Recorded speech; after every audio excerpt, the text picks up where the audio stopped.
Hey everybody, Matt Barton here with this week's Broker Minute or Two. And this one's going to be a little different. It's not going to be contracts, it's not going to be negotiation tactics, it's not going to be things from the DRE. The title hopefully caught your attention, and that's toxic positivity. What in the world is Barton talking about now? Well, I was reading an article the other day and it caught my attention because I think sometimes we unintentionally fall into some things that are problematic, especially being in sales, especially being in real estate, right? There's a lot of coaches out there, life coaches, other people, you got to stay positive and you know what? There is a component of truth in that. But what often gets left out is what I would say is the considerable balance that you need.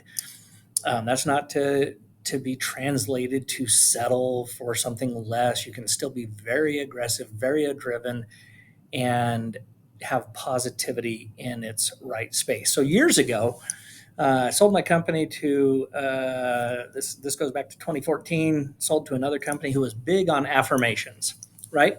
And I think there is value in affirmations. But every morning at this company, people would get together and they would go through 20 or so affirmations in sequence, and everybody would do it in unison. It was very much orchestrated. And yet, as a broker, I would then have the opportunity to interact with agents and realize many of those affirmations weren't translating into their day to day life, right? Those positive statements. Sometimes my experience in talking with the agents, like, well, I stand up and say these things, but I know I'm really not that. And it makes me feel bad about myself, which makes me not motivated to do things. So there's a lot of different versions of this. But one of my favorite authors in the self-help space, the positive mental attitude, is Jim Rohn. And Jim Rohn wrote many books, and I liked his balanced approach. But one of the things he said, and I wrote down this quote when I ran across it, was affirmations without action is the beginning of delusion. And I love that, right? It's such a succinct statement, but it really applies to us. We can have a great business plan. We can have it without actually doing. We really don't move the needle. And so I want to take this back to toxic positivity. Some people, I don't know, maybe you're one of those people. I'm not faulting you, just asking you to take a little bit of a critical look at yourself. Or if you've been on the receiving end of it, you have something bad going on in your life. And so, oh, don't worry, you're going to be fine.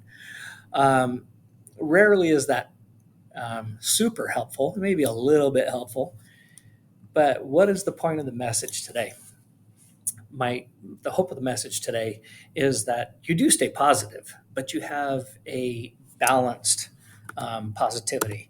And the article that I was reading talked about 3 points that kind of indicated healthy positivity versus toxic positivity. And I wanted to just share those real quick, and then we'll wrap this up. So in the category of healthy positivity, one, you have to acknowledge challenges. Ducking your head in the sand and saying there isn't a problem is no solution, right? Recognize that there are difficulties, but while maintaining a hope for improvement, for being able to get through it, right? Healthy positivity encourages action, right? If in the sports world, the difference between an open mindset and a closed mindset, open mindset says, I'm not a great jump shooter yet, not I suck at jump shooting, or I hate basketball, right? It encourages action in the future, gives you the opportunity to improve. And the third component is it really does support emotional balance. I would call that like being an adult, right? I'm not going to ignore the fact that there's tough things in my life, but I'm also have enough life experience and I've got enough resources and the people I associate with and care about that I know that it's okay to have some negative things. When bad news hits you, give yourself 5 minutes, be down in the mouth about it, but compartmentalize and then move to your place of positivity. Like, I know I can overcome this. I've got these resources. Here's a easy pathway. That's healthy positivity. Toxic positivity, on the other hand, it ignores or it invalidates, right? The reality of the situation, right? Just because your deal's falling apart and you ignore it isn't going to help it. It encourages you, toxic positivity Toxic positivity encourages you to avoid it. Hey, you know what? If I just ignore it, if I don't pick up the phone and call with the bad news, maybe it goes away, right? And then it suppresses your emotions. And here's one thing I know: my mom's passed away, but she always told me, Matt, you got to express yourself or it's going to manifest in some other way. And I used to just roll my eyes and be like, whatever. There's actually some truth in what my mom was saying, right? Don't suppress your emotions. That doesn't mean you have to act out on every emotion like a petulant child, but be okay with it. It's okay to be like, dang, something really crappy just happened to me. But through the process of doing that and having the balance, you should be able to get to a place pretty quickly where you self moderate, or hopefully have friends that help you self moderate, or work acquaintances be like, yeah, but,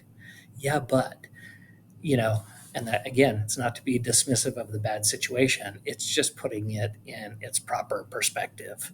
So going back to, my favorite Jim Rohn quote, switch out affirmation with the word positivity. Positivity without action is the beginning of delusion. I hope as we go through our career, we have such a great career, a great industry and opportunity. And yeah, there are problems, but guess what? They mostly can be navigated. And so maintain that positivity, be balanced about it, work on yourself, get better, and it will be amazing to you how many of the quote unquote negative things just magically don't matter as much, as opposed to if you sit there and ruminate on them and just, oh my gosh, the sky is falling. This is horrible. You know that old saying, you kind of get what you look for? I guess that's the lesson today. Stay positive, but keep it balanced and always continue to work. That's your broker minute or two for this week. I hope it helps either now or in the future. Have a great week, and we'll talk soon.